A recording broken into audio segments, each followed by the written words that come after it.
syarat wajibnya ibadah haji dan umroh. Ya, kita katakan bahwasanya ibadah umroh ini dan ibadah haji ini adalah ibadah yang wajib kita laksanakan sekali seumur hidup. Namun bagi siapa ibadah ini diwajibkan kepada siapa ibadah ini, maka yang pertama adalah diwajibkan kepada yang wajib melaksanakan ibadah haji dan umroh. Yang pertama adalah dia harus beragamakan Islam. Ya, jadi orang yang tidak Islam, bukan Muslim, maka mereka tidak wajib untuk melaksanakan ibadah haji dan umroh. Ya. Kemudian yang kedua adalah orang yang dia berakal. Nabi kita mengatakan, rufi al-qalam an salasatin, anin naim hatta yastayqidh, wa anis sabi hatta yahtalim, wa anil majnun hatta yaqil. Diangkat pena dari 3 golongan manusia. Yang pertama adalah dari orang yang tidur sampai dia bangun, anak kecil sampai dia balik, dan orang gila sampai dia berakal. Ya, jadi kalau ada orang gila, dia melaksanakan ibadah haji atau melaksanakan ibadah umroh, maka ibadahnya tidak sah.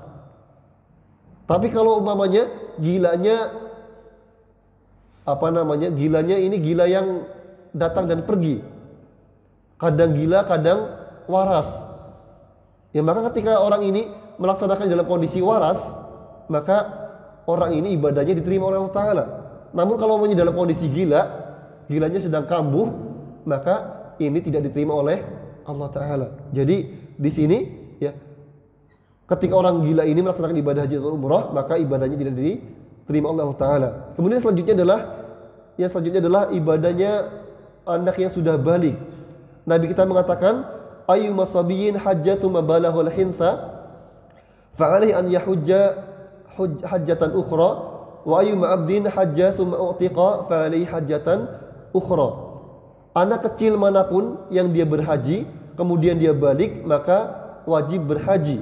Dan budak manapun yang melaksanakan ibadah haji kemudian dia dimerdekakan, maka dia berkewajiban melaksanakan ibadah haji lagi.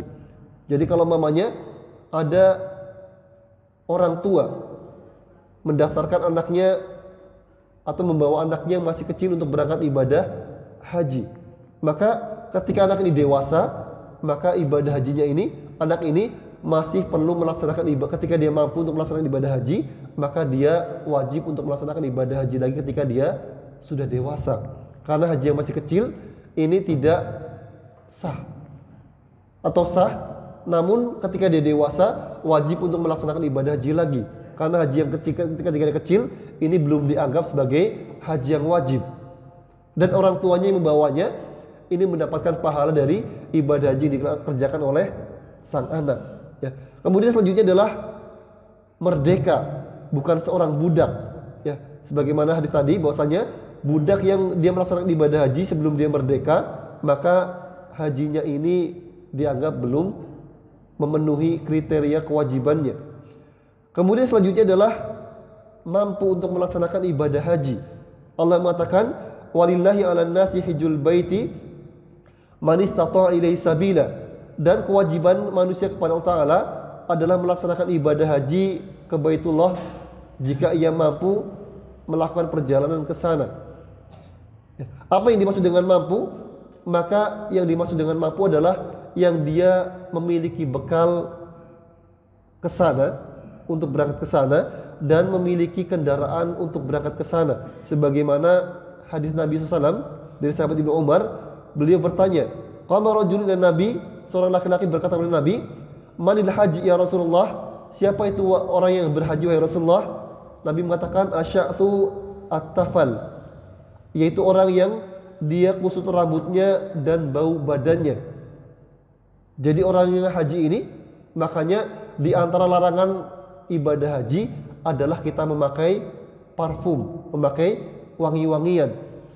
Di antara larangan haji bagi laki-laki adalah dia dilarang untuk memakai penutup kepala. Ya kan, untuk menunjukkan apa? Untuk menunjukkan bahwasanya orang yang beneran haji adalah orang yang dia tidak memakai penutup kepala, yang dia tidak memakai wangi-wangian, untuk menunjukkan bahwasanya kita ini adalah hamba yang lemah, kita adalah hamba yang fakir. Maka ibadah haji ini kemudian seperti ini. Nabi menggambarkan orang yang beneran haji adalah orang yang dia kusut rambutnya dan bau badannya. Jadi kalau mamanya ada orang yang dia berangkat haji tapi kemudian kok tercium aroma parfum ketika dia haji, maka hajinya ini dianggap tidak sah. Ya, kata Nabi seperti ini ya. Maka kemudian bertanya lagi orang lain, ayul hajj afdal? Haji mana yang paling afdal ya Rasulullah? Qala al-aj wasaj, yaitu orang yang mengeraskan suaranya dan mengalirkan darah hewan.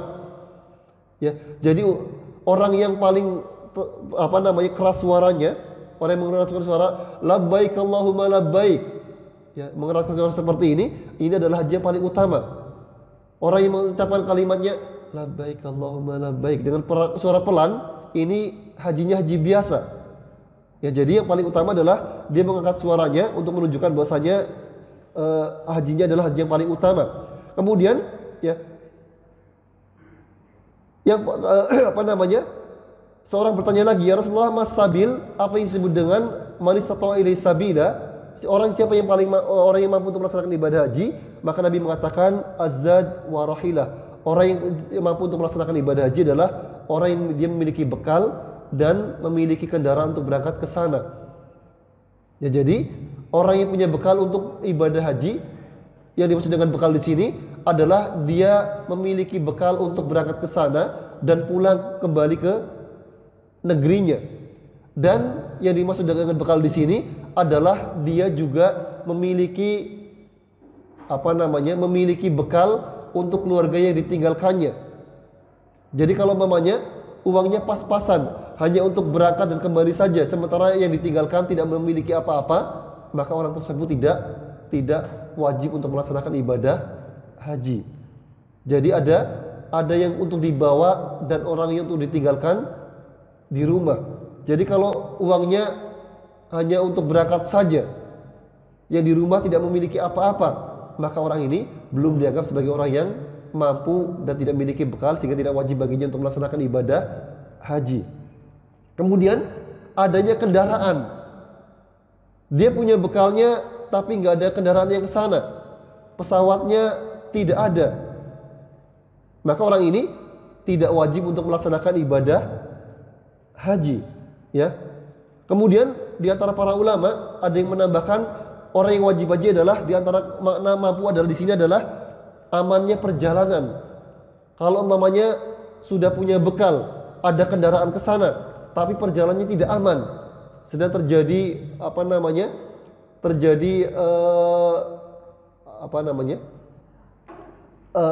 perang di sana, atau terjadi bencana alam di sana, ya, maka dalam hal ini ketika perjalanannya tidak aman, maka orang tersebut tidak wajib untuk melaksanakan ibadah haji. Yang selanjutnya adalah sehat badannya. Kalau badannya tidak sehat, ya, dia punya bekal, punya kendaraannya, ada kendaraan yang mengantarkan ke sana, perjalanannya aman tapi tidak sehat, maka kata Nabi ini tidak wajib untuk melaksanakan ibadah haji. Ya, jadi yang selanjutnya adalah harus sehat badannya. Yang kelima adalah mahram bagi wanita. Jadi kalau seorang wanita tidak punya mahram, maka dia tidak wajib untuk melaksanakan ibadah haji, sebagaimana ketika ada seorang sahabat, ya, Nabi memerintahkan kepada sahabat ini untuk berangkat jihad. Namun kemudian sahabat ini mengatakan, ya Rasulullah, istri saya mau berhaji dan dia tidak punya mahram untuk mengantarkan ke sana. Maka kemudian Nabi mengizinkan laki-laki ini untuk tidak jihad bersama Nabi. Nabi memerintahkan kepada laki-laki ini untuk menemani istrinya melaksanakan ibadah haji. Jadi bagi seorang wanita ini harus ada mahramnya untuk melaksanakan ibadah haji ataupun umroh. Namun, ya, para ulama kemudian mengatakan bahwasanya mahram ini tidak harus laki-laki. Mahram ini untuk ibadah haji ini, ya, jika perjalanannya aman, ya, maka para ulama mengatakan bahwasanya wanita-wanita yang salih ini juga bisa menjadi mahram bagi seorang wanita.